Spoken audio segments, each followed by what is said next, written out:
Court does call the case of the People versus Rashonda Jefferson. Counsel, state your appearance, please. Hold on, Reed, Assistant Public Defender, with on behalf of Ms. Jefferson. You state your name for the record. All right. Date and time set for sentencing. Ms. Blair. Yes, Your Honor. Jamie Nelson, the mother of the victim's child, is present, and she would like to address the All right. All right. Before we do that, counsel, your client has read the pre-sentence report. Yes. Are there any material deletions, corrections, or additions to that? There are no factual corrections, deletions, or additions there. Thank you. All right. Good afternoon. What's your name, please? My name is Jamie Nelson. All right. Go. I'm Jace's mom. All right. Go ahead. Sweating, struggling to force my lungs to swallow air. I wake up in the middle of the night as an image of my child being abused. This woman, Miss Jefferson, replays relentlessly in my mind. As an adult, I can share how this personal impact of this disgusting crime. I'm not sure we'll ever be able to overcome the guilt I feel as a parent because I was not able to protect my son from this woman. She refused to hear my pleas to understand my child's disability. I blame myself that I did not fight higher with what she said to me on the very first day. They say I can't hit kids, so I don't know what you expect me to do with him. I now live in a constant state of fear when Jace is under the care of an individual I do not personally know. At work, I've been less able to help my own at-risk high school students as they worry about trusting the safety of my own son in the school system that I so love. It is a parent's nightmare to receive a phone call from the police and hear the words, "I need to speak to you about your child." The call was to report that Miss Jefferson did to my son, but for a moment, the world stopped, and I waited to hear that the child had been killed. As a fourth-generation public educator, I'm now scared to send my son to school. His faith has been destroyed by Miss Jefferson. School is supposed to be a safe haven for children. Miss Jefferson took this sense of security from my family. Teaching high school in Romulus and Belleville for the last 23 years, there's a sign in my classroom that says, "This is a safe place," on my classroom door. I had students throw scissors across the room and scream in my face, yet I still kept them safe and knew that I must remain the professional, knowing that my students had special needs, just as my son has, even if theirs may come from things like living in a homeless shelter or witnessing violence. I devoted my life to provide for the safety of thousands of students in our public school system. She couldn't take care of my one. I get physically ill replaying the moment I watched Miss Jefferson ignore Jace's cries for help as he hung upside down from the legally and incorrectly fastened harness. This disgusting part of the video was not even shown in the court, but as a mother, it is an image of her face, spiteful and condescending, and she tells my autistic son that she won't help him as he begs, screaming for help.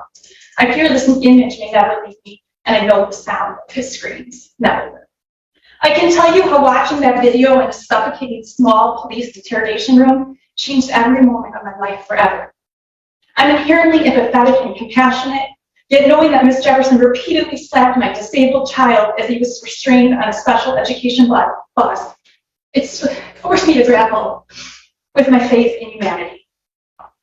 As an adult, I can put the impact into words, but devastating me and most important as an impact of this case, Jace is too young to share his words about how being physically abused by Miss Jefferson, an adult he was supposed to trust, in a place that he was supposed to be safe, will affect him now and always. He can't tell us of the fear he experienced as he ran straight from the bus each day, refusing to speak and slammed the house door, sometimes locking me outside. He can't tell us what through his mind as he sat staring blankly, refusing to even mention the bus ride, or how when his mom told him to behave on the bus, blaming him because she only knew the side of Miss Jefferson's false story, how confused he must be that his mom was allowing someone else to abuse him over and over. Jace doesn't have the words, or maybe lacks the ability yet to process how being abused by a public school employee has increased his disdain and aversion and aversion to school and lack of trust of adults, along with his inability to feel safe in this world.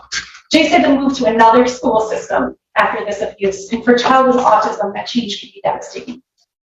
After the abuse, Jace had and continues to have major emotional dysregulation in school. His ability to establish relationships with adults has been diminished. Whenever I've ever had to bring up the one bus driver His pulse raises, eyes widen, and he will adamantly say he never wants to talk about that mean lady who hates him again. His entire demeanor changes as he relives the hell Miss Jefferson inflicted on him. In addition to Jay, 6 other special needs children witnessed this abuse. They were told by her to fear police officers and threaten that they were going to jail as 8-year-olds. As our most vulnerable population, their trust in adults and authority figures is diminished. These children also can't share their voices today, but they chose to show how effective their word of courage to both the teachers and social. You probably have seen the national news and outcry that these actions have caused. Across the nation, people are disgusted. Jace was 7 years old at the time. With a big smile, a love for sports, and his cats, Maisie and Moby, Jace faces constant struggles in life to his disabilities and special needs. When Miss Jefferson physically and verbally abused him, she multiplied these challenges for Jace. Her cruelty crushed and altered the lives of not only an innocent child, but also a devoted full-time single mom and a loving teenage brother. Sorry. It's okay. No, you're good. Just take your time. You're fine, right? We've got all day if necessary. So you just go ahead. In this clip, the court sentencing hearing begins. Jace's mother gives an emotional victim statement and explains how Ms. Jefferson abused her special needs son on the school bus. She says Jace once loved going to school, but after the incident, he developed fear, anxiety, and emotional struggles. The mother explains that watching the video changed her life and destroyed her trust in her child's safety. With full confidence, I can assure you that this is not the only time Ms. Jefferson abused Jace. This is the only video that was viewed for this case. However, this was not the only incident. In the 2 months that Jace rode the bus, he started to act out during the last hour of school day and begged to be picked up rather than riding the bus multiple times. He got off the bus with shoes missing, panting, and sweating on numerous occasions. I had to pick him up hysterical on the side of the road in a different neighborhood as Miss Jefferson screamed at me from the bus. This day and many others, Ms. Jefferson called me multiple times on my personal cell phone, which I don't know how she got, as she yelled at Jace in the background and threatened me that she was going to have him not be able to ride the bus. The extreme distress Jace showed that day of the video was repeated on numerous occasions, and Jace eventually reported that she hit him many other times, but that he didn't tell me because he thought he'd get in trouble. As the full videos for every bus ride are now under review, I shake at the thought of what I will see, and will not be surprised if we end up in court again after further abuse is discovered. Ms. Jefferson has shown absolutely no remorse this entire case. At her arraignment, she stated that she had another school bus aid job set up in Ohio and laughed as she told Judge Simpson that she did this to be done with, so she could once again work with children. This was abuse. This changed a child and a family's life forever. This caused national outrage. I am a forgiving person, so Ms. Jefferson makes that very difficult as she walks in the courtroom as if the entire process was an inconvenience for her as she rolls her eyes and pouts in her chair. I pity her. I pity how she has been hardened by this world in such a way that she feels the need to take frustration out on an innocent child. I am trying not to hold a vengeful heart, but her callous disregard to the harm she has caused disgusts me. Shonda, I truly am sorry that this world has been so hard on you to close your heart off in a way, the way that you were able to do what you did and not feel bad about it. You broke the mother code to keep each other's children safe. That's what we do. We keep each other's children safe. You betrayed this code and me when you lied to me and talked about being a single mother and having a schizophrenic son and how you had my back and you're looking out for me. It was all lies. I truly hope you find healing in your heart to be kinder to others in the future, not because you were caught, but because you have seen the damage and the actions you have caused. What I pray for now is that as we watch the other videos, there are no incidents of other violence, although sadly, I don't expect that to be the case. Judge Simpson, I'm forever grateful that you found Ms. Jefferson guilty of child abuse, so that she'll never be able to abuse another child at work again. Other children's future and the fact that this video brought attention to how our special needs children are often treated as less than in this world are glimpses of positivity from this court experience. Thank you. Ms. Reed. Thank you, Your Honor. I have reviewed the recommendation from probation with my client.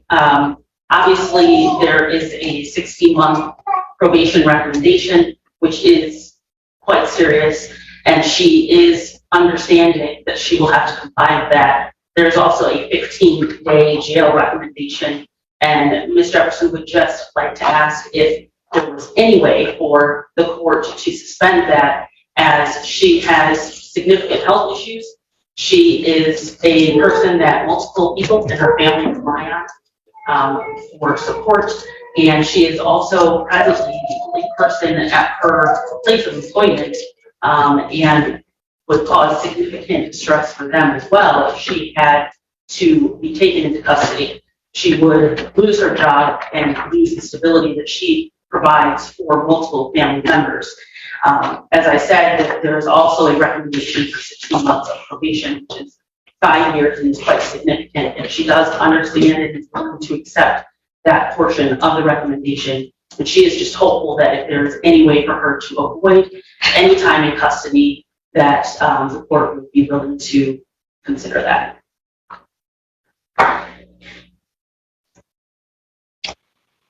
Jefferson, anything you want to say to the court before I impose sentence? And if you do, you need to come up to the podium. Counsel, you may want to join. Good morning. Just to start off, Ms. Simpson, I would like to apologize to this day, any dates or whatever, the harm might be, whatever. I truly apologize from the bottom of my heart, because I lost my first child, especially the kids 12, but I would never abuse a child. So my thing now is for I accept whatever charge I was given. I would just ask that as far as the lenience towards, like, my daughter just moved to Mississippi here. She came under a job and she got hired for it, and I'm the only one that can babysit my grandbaby at night. That's my only piece for 15 days. If I do 15 days, I'm probably my job now. That's my own story. So that's all that is, ask the court to kind of please, be lenient towards the 15 days, whatever it's I'm given, I can, accept that. So it's like my daughter, she starts work, she starts her orientation this week, and like I literally have nobody to eat my grandbaby at night. So that's my only thing as far as the 15 days. Anything else, I take full responsibility. So that's all. I don't have much to say. Accepting the choice, whatever the decision is, I accept it. I'm truly sorry, I didn't mean for this to happen. I have a heart, I really do. So I don't want anybody to feel like I have a cold heart, which I really don't. Ms. Valera, you rose. Yes, sir. I just wanted to bring it to the court's attention. Some of the statements that is being made, I did take that into consideration when I made the recommendation for sentencing. I made actions in this case, especially on a child that is 17 years old. I believe that they're... In this part, Jace's mother explains that the abuse was not just a one-time incident. Jace would come home from the bus terrified, sometimes missing his shoes, and sometimes found hysterical on the side of the road. She says Ms. Jefferson also threatened her over phone and warned that Jace could lose bus privileges. The court also hears that other special needs children witnessed the abuse and became afraid of police and authority figures. Is in need or deserves some sort of jail sentence. And so with her situation, I did take that into consideration with the recommendation that I provided. Thank you. Anything else? The court imposes sentence.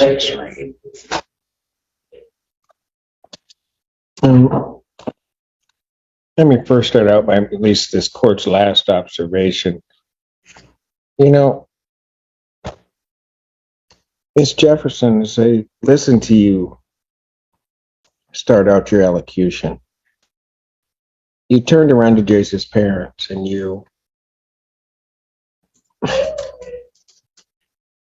I guess the way I look at it, or what you portrayed to this court,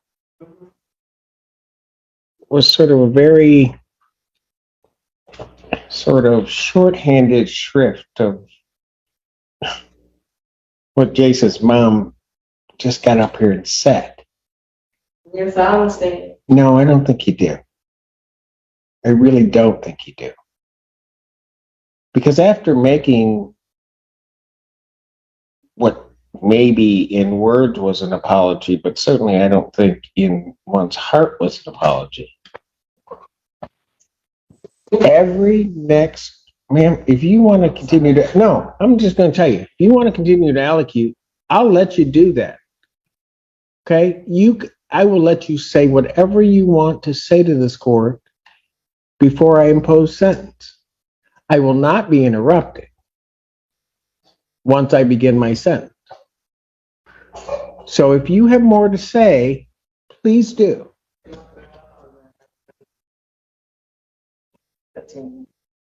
Well, thank you for allowing me to continue in my court.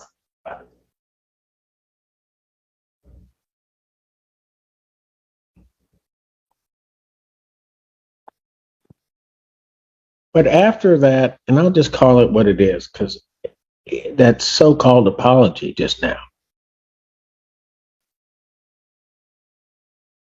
Everything that then came out of your mouth was not about Jace. It wasn't about what happened that day. Everything that came out of your mouth was all about you.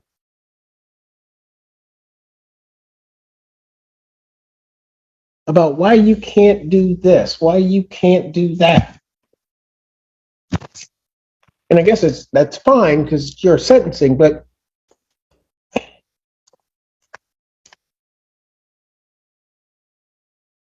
that video, what you did to that child,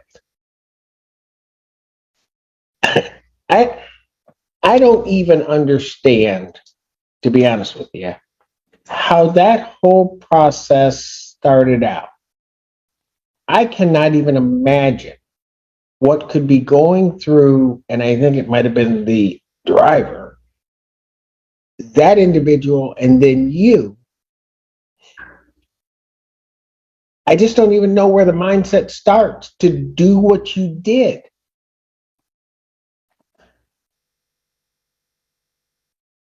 I don't think you understand. And to do it to a child that already has challenges. I mean, Ms. Jefferson, it might have been certainly bad enough and would have been horrible had it been on a 7-year-old that doesn't have disabilities, doesn't have those things in life that make sometimes life difficult, who could maybe verbalize to you what's going on. That would have been bad enough. But you have Jace. Some of those things he can't do. And you know that. I mean, that's part of the problem. You know he can't.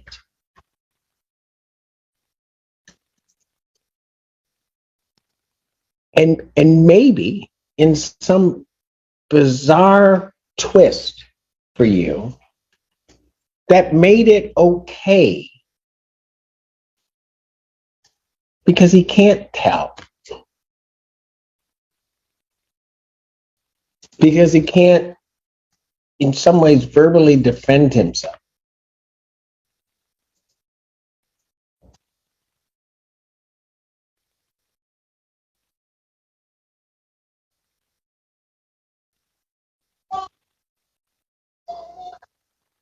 I don't, even if in the moment,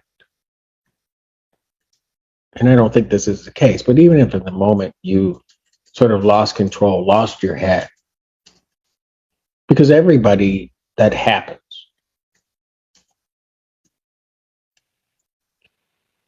But then what people do is they reflect upon what they've done. Maybe one advantage to you reflecting upon that is that there's a video of what you did.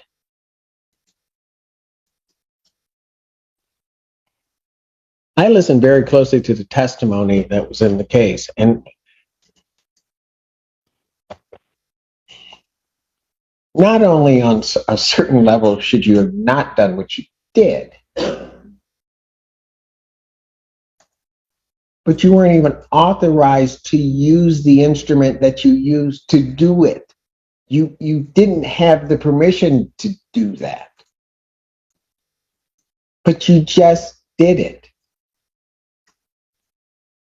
In this clip, the defense lawyer asked the court to avoid giving Ms. Jefferson jail time because her family and job depend on her. Ms. Jefferson then tries to apologize in court, but most of her statement focuses on her own problems and responsibilities. Judge Simpson is not convinced by the apology and says he does not see true remorse. The judge believes she still does not understand the pain caused the victim. And I'm going to tell you, as it happened, it was almost as if it were planned. That's what was going to happen that day. Because as I looked at everybody kind of moving around, and there wasn't any hesitation, any like conversation that, well, let's do this because this is, it was almost as if I'm going to hand you this child, he's screaming, and we're just going to, I can't put it, we're just going to strap him down. That's what we're going to do. Not for a good reason, as if to make the child's life better, but solely to make your life better and easier at that moment.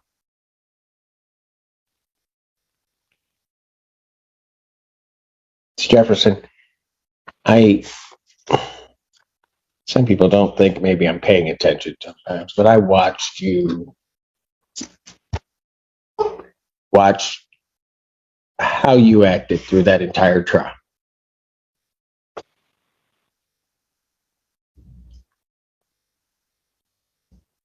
I listened to you today.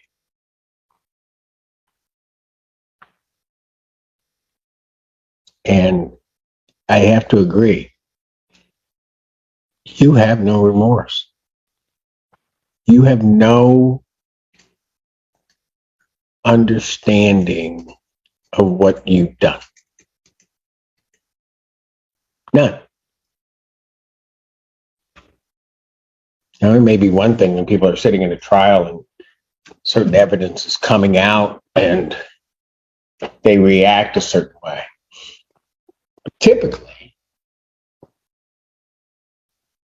especially in cases like this, between the time that happens and I pronounce guilt and the time of sentencing and the ability to have conversations and again, to reflect on what may have happened, they change, or at least have an appreciation for what happened, or at least an understanding for why people may feel differently about what they did.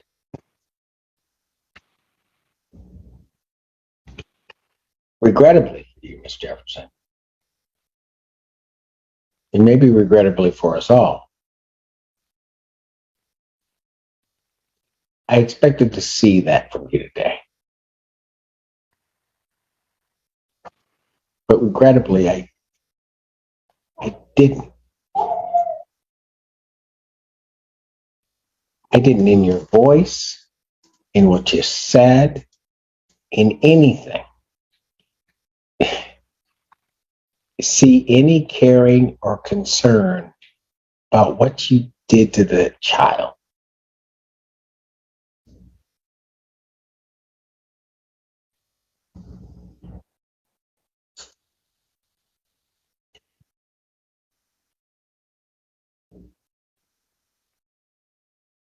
And I don't, some ways I don't understand that lack of feeling.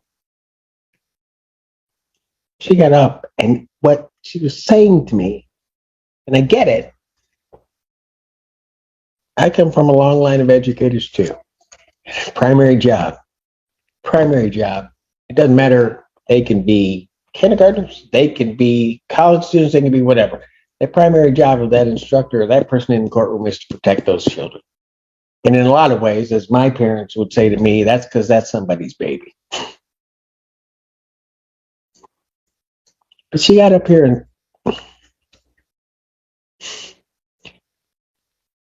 I have to give her credit because I'll be honest with you, if that were my child, I do not know that I could have even tried to address it.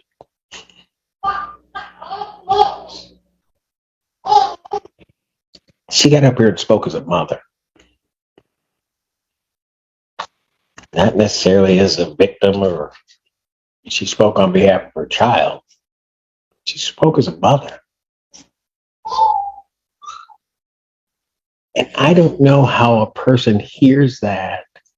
And as I look at you even right now, it has no effect on you. It is as though you don't care.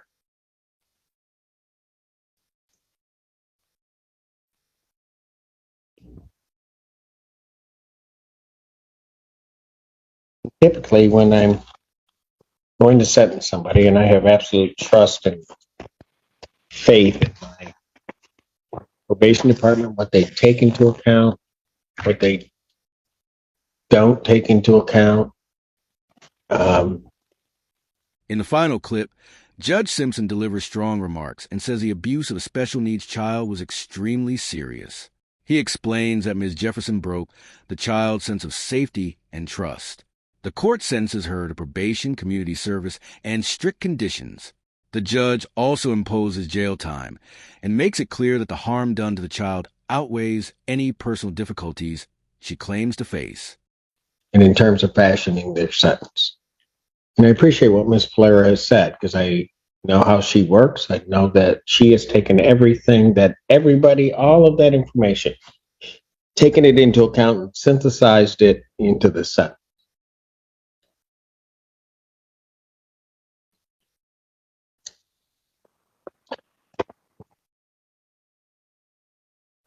It is a sentence of the court.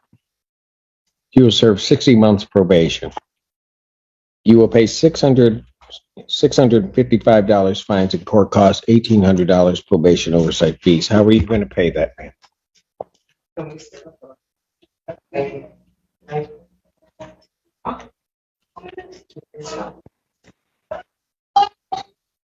It'll be a payment plan as arranged by probation.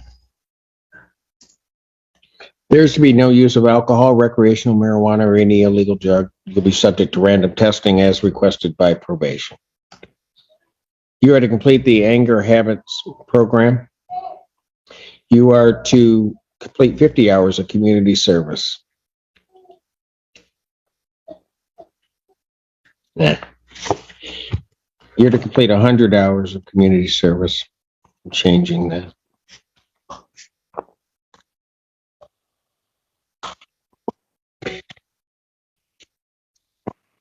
There's to be no contact with Jace Wookie or Jamie Nelson, directly or indirectly. Do you understand that, ma'am?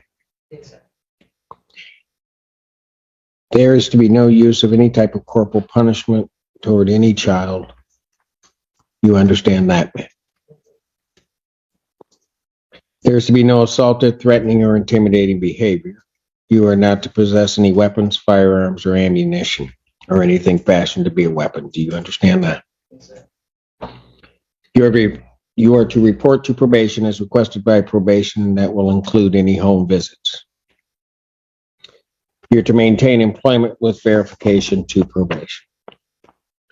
With regard to the jail sentence, ma'am, you know,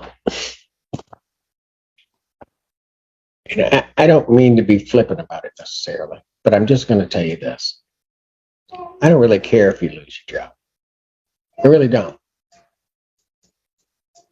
Because what you did to that child that day, what you did to somebody's baby that day, in my mind, is inexcusable. Any harm that any jail I impose upon you causes doesn't even compare to the harm you caused that child that day. One day, that 15, 20 minutes, the harm you caused that child. Nothing that you will go through will compare to that. And you need to understand that. And if it takes you a while to sit in the Washtenaw County Jail and think about it, well, I got 360 reasons why you may have to start thinking about it.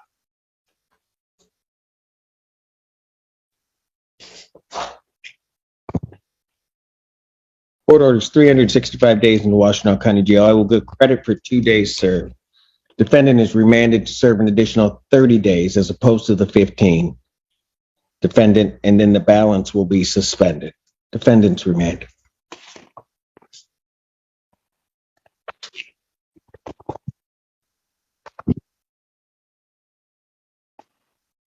Anything further, Counsel? Thank you, Ms. Blair. That's it for us for today. Yes. I think it is. 14A.